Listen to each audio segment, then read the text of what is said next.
High guys, کیسے ہیں آپ؟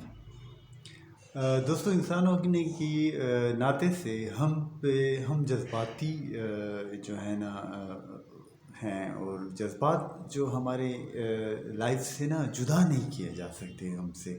اور ہم مطلب ہے کہ کسی بھی چیز سے ہم اپنی ایسوسیشن بنا لیتے ہیں، ہم اس سے اپنی نسبت بنا لیتے ہیں یا ہم تعلق قائم کر لیتے ہیں، اور وہ اکثر جو ہے نا وہ جذباتی سا اور ایموشنل سا یا دلی ایک تعلق بن جاتا ہے. جیسے اگر ہم کہیں کہ ہم اپنے آبائی گاؤں میں یا اپنے آبائی وطن اور آبائی گاؤں میں کو ہم نہیں بھول سکتے، جہاں پہ ہم پیدا ہوئے ہیں اور جہاں پہ ہم نے اپنا بچپن گزارا ہو، چاہے ہم دنیا کی کسی بھی خوبصورت ترین یا ڈیولپڈ ترین یا بہت ہی جو ہے نا اچھی جگہ پہ کیوں نہ رہنے، لیکن پھر بھی ہمیں اپنے جو آبائی گاؤں ہوتا ہے، آبائی جگہ ہوتی ہے، اس کی یاد آتی ہے، اور ہمارا دل چاہتا ہے کہ ہم ادھر جائیں. اور جب ہم ادھر کبھی جاتے ہیں کافی ٹائم کے بعد بھی، تو ہمیں بہت اچھا فیل ہوتا ہے، اور ہم جو ہے نا بہت خوشی محسوس کرتے ہیں، اور ہم چاہتے ہیں کہ ہم یہاں پہ ٹائم گزاریں، اور ہمیں بڑا مزہ آتا ہے. سیم جو ہے نا اسی طرح ہمیں کوئی خوشبو ہوتی ہے جس سے ہماری کوئی ایسوسیشن ہو جاتی ہے، یاد ہو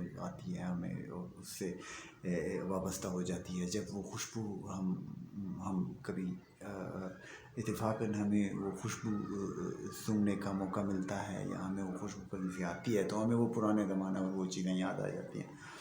سیم اسی طرح جو ہے نا ایک جو بہار کا موسم ہے، موسم گل ہے، اور اس میں جو ہے نا بہت خوبصورت مطلب کہ پھول کھلتے ہیں، اور جو بہار کی ہوا ہوتی ہے اور جو فضا ہوتی ہے اور جو موسم ہوتا ہے وہ بہت مزہ کرتا ہے. تو ہم آج جو ہے نا فیض صاحب کی ایک نظم کو ڈسکس کریں گے، جس میں فیض صاحب فرماتے ہیں کہ ہم تو اپنے جو محبت تھی اور جو ہماری جو ہے نا دوستی تھی کسی کے ساتھ، یا جو ہمارے دکھ تھے محبت کے، اور وہ ساری چیزیں ہم بھلا دی تھیں، ہم نے بھلانے کی کوشش کی تھی. لیکن جب بہار آئی اور موسم گل آیا، اور بہار کی جو ہے نا تازگی اور اس کی ہوا اور اس کے موسم نے ہمیں جو ہے نا ہم پہ کیا اثر کیا، تو وہ فیض صاحب نے اپنے اس نظم میں بیان کیا ہے. اور آج ہم اس کو پڑھتے ہیں، تو دیکھیں آپ اس کو جو ہے نا انجوائے کریں گے.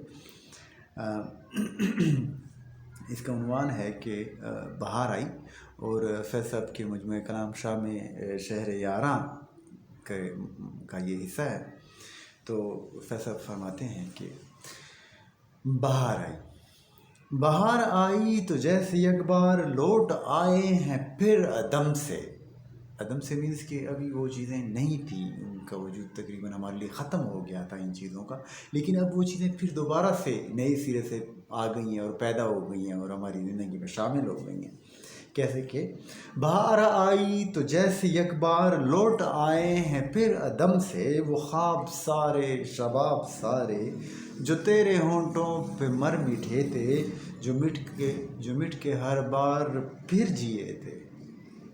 جو تیرے ہونٹوں پہ مر مٹے تھے، جو مٹ کے ہر بار پھر جیے تھے، نکھر گئے ہیں گلاب سارے جو تیری یادوں سے مشک بو ہیں. نکھر گئے ہیں گلاب سارے جو تیری یادوں سے مشک بو ہیں، جو تیرے عشاق کا لہو ہیں. گلاب کیا ہے؟ عشاق کا لہو ہے، سرخ ہوتے ہیں نا وہ بھی. ابل پڑے ہیں عذاب سارے ملال احوال دوستاں بھی، خمار آغوش میں و شاں بھی، غبار خاطر کے باب سارے، تیرے ہمارے سوال سارے جواب سارے. بہار آئی تو کھل گئے ہیں نئے سرے سے حساب سارے.